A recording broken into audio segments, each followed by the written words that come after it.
you're a pro. That's what pros do. I guess. How do you come down? How do you come down from a set like that?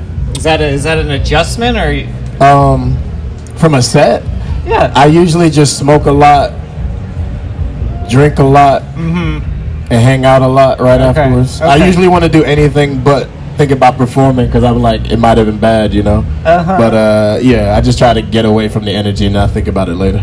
Right. So you do all that stuff afterwards. Yeah, definitely. Okay. Definitely, 100%. You still get in your head at all, like before a show, or not really? I get nervous before every show.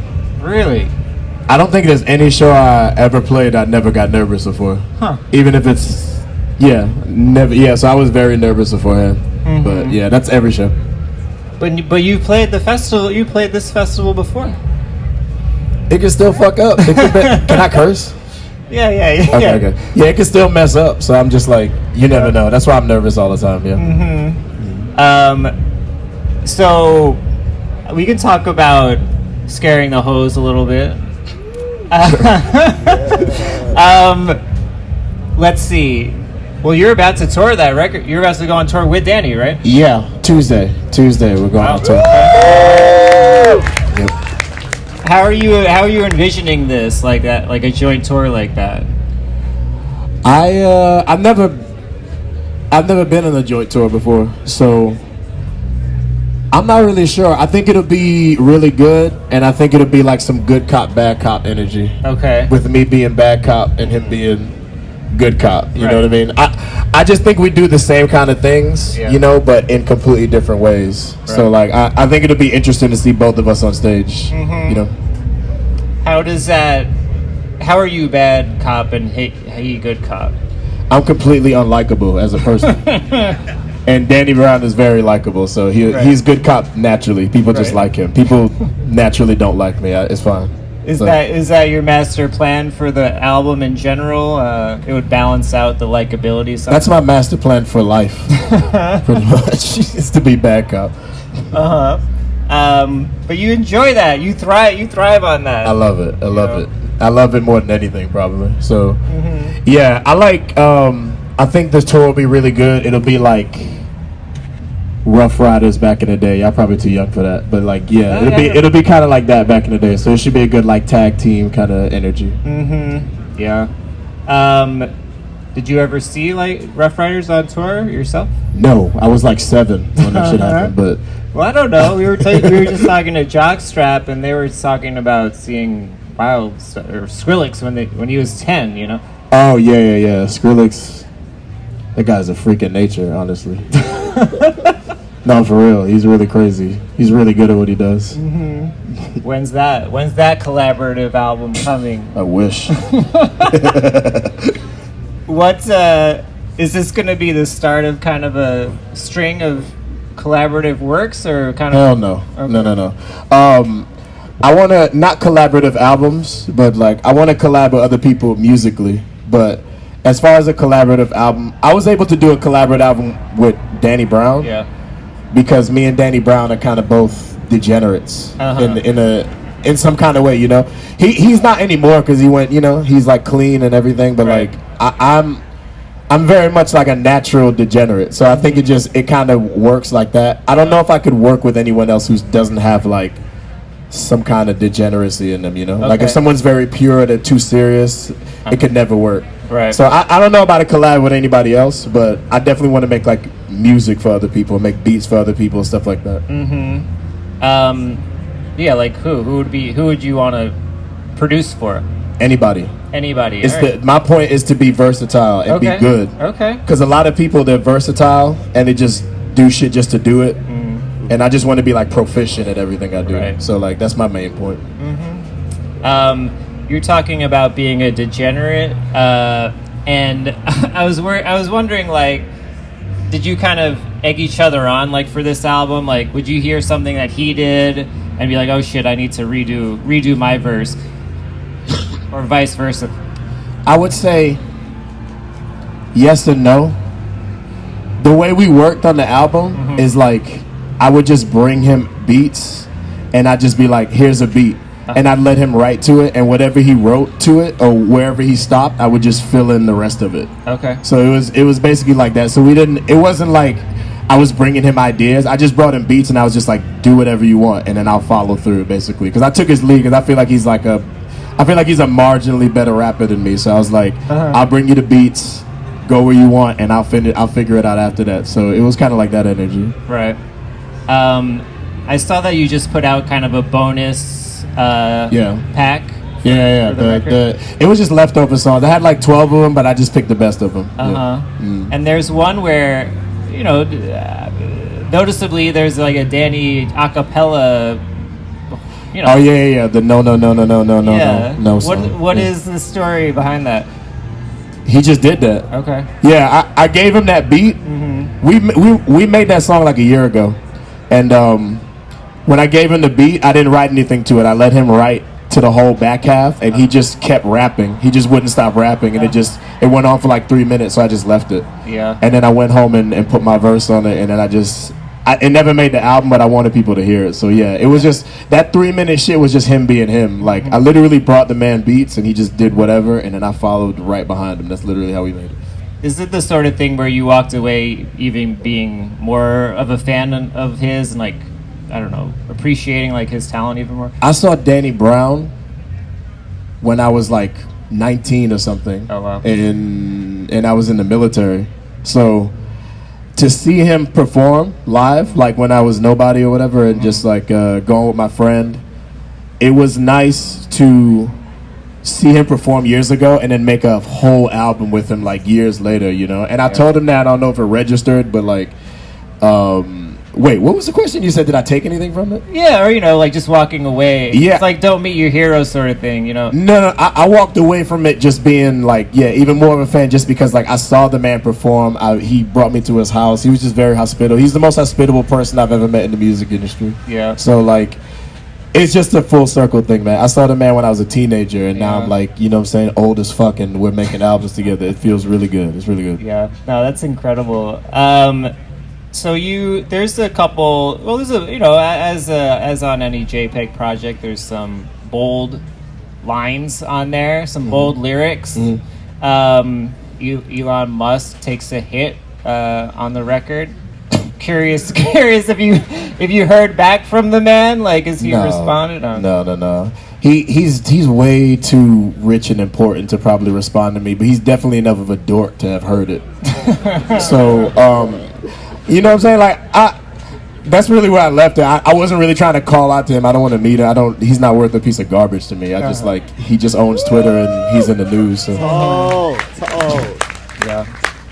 I was reading some old interviews with you around like veteran era, and you're talking about how you're going to kind of, your plan was to subvert the industry and just not take shit and do your own thing, and I feel like you've basically done that. You followed through with that.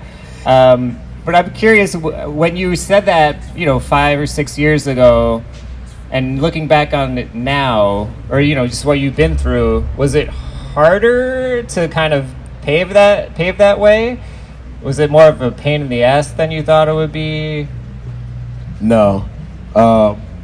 Before I got in the industry, I just did so many things, and I did so many like I just did so many like hard things I had to like that would mentally break me now probably.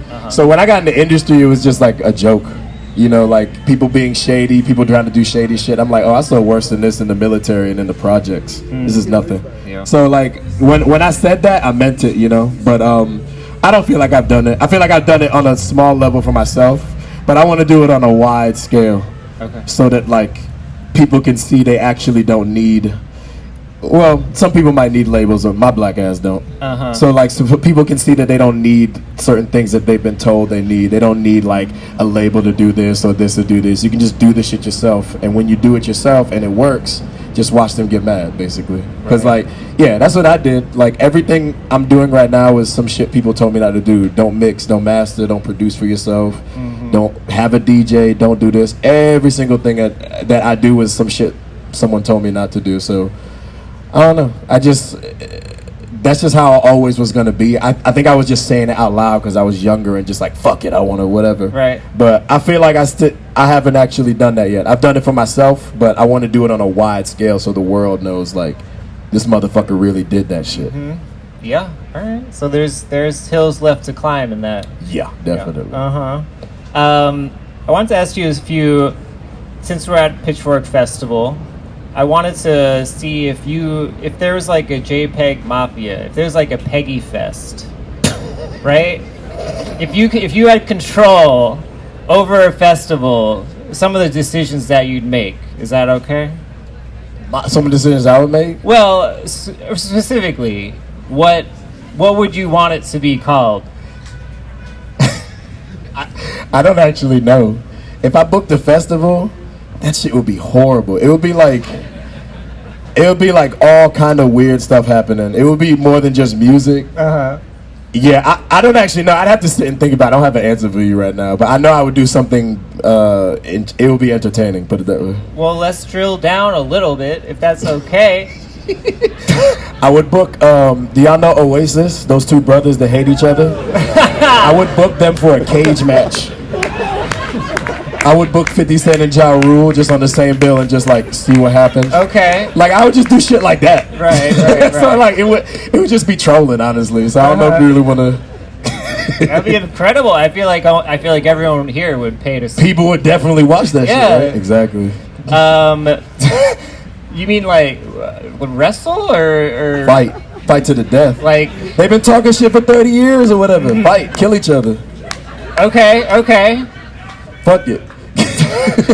That might be the only way we get those two back together. Literally. Yeah. Wow, that's a great idea. I'm telling you. That's why. But this is why I can't book a festival because I just do shit like this. Wow. All right. I'm gonna be thinking about that a lot.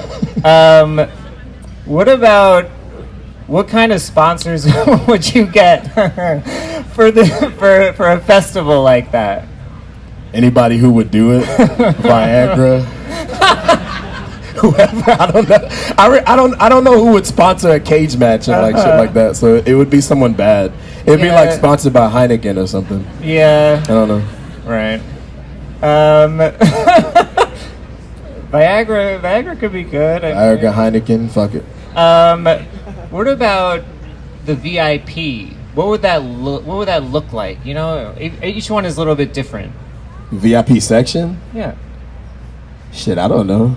There probably wouldn't be one with a fucked up festival like that. Yeah. It would just kind of be like all general admission, all the same price. Yeah, I wouldn't do shit like that. If I had a festival, I wouldn't like. I don't know. That's just weird. It's just like come to the shit and just stand there. I wouldn't like charge extra for like whatever. That's just I don't know. That's just me. I wouldn't do that. Would there be any charge to get in at all? There'll be a charge, but it'll be low. Okay. Just come and see some people fuck each other up. Okay. Get drunk. I think I know the answer to this, but what? Will there be security? For me? But other than that, no. It's a free for all. Why? This is too specific. I haven't thought that deep yet. It's all good. No one's gonna hold you to this. What kind of social media presence would this festival have? Bro. I don't know. I'd probably just, I don't know. A social media presence? Yeah, you know. Somewhere where I could post like degenerate shit and not get kicked off. So I probably wouldn't post on Insta. It'd probably be all Twitter promotion. What's the other Twitter? What's Mark Zuckerberg's Twitter? Threads. There'll be Thread, because that shit's like the Wild West. I don't know what the fuck that shit is. Okay. I'd be on there. Okay. I don't know. Wherever, Pornhub? I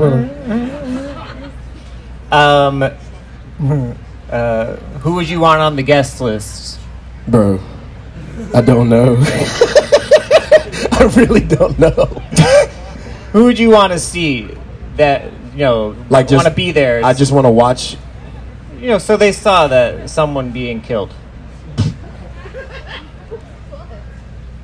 AOC. Okay, great, yeah, that'd be good, like AOC. Would there be any hologram performers? I'd have a hologram of somebody still alive. Like, I don't even know. I don't know, man. I have no idea. I just troll, basically. This is trolling. All right, maybe maybe this is the last one. What's up? Merch for this festival. It would be offensive. What? But like, what would be on it? Yeah, is it an item? Is it just a shirt? Is this kind of? I don't know. I'd have to consult with people because certain things are not offensive to me. Like, for example, I own a Ku Klux Klan T-shirt because I thought it was funny that the Klan has merch. I'm like, why does the Klan? I wondered like what quality it is. Like who is making the Ku Klux Klan's merch? So I just bought this shit and it just says "Klanmen get the rope" on it. Wow. And that's not offensive to me. But it would be offensive to a lot of people. So this is where you're starting with, I guess, which is what I'm trying to tell you. This is like a new shirt? This is like... No, I've had this shirt since 2015. Yeah. In 2015, I was like, why does the Klan have merch? Yeah. Like, who's designing who is like, yo, I really need this cover, I really need a picture of like a black guy getting like lynched. Can you like draw it like this? Yeah. Like, who's doing that, So I had to buy it. That's terrible. So... Not to me. Is it soft? Is it a soft shirt? It's really good. It's Comfort Colors. You know what that is?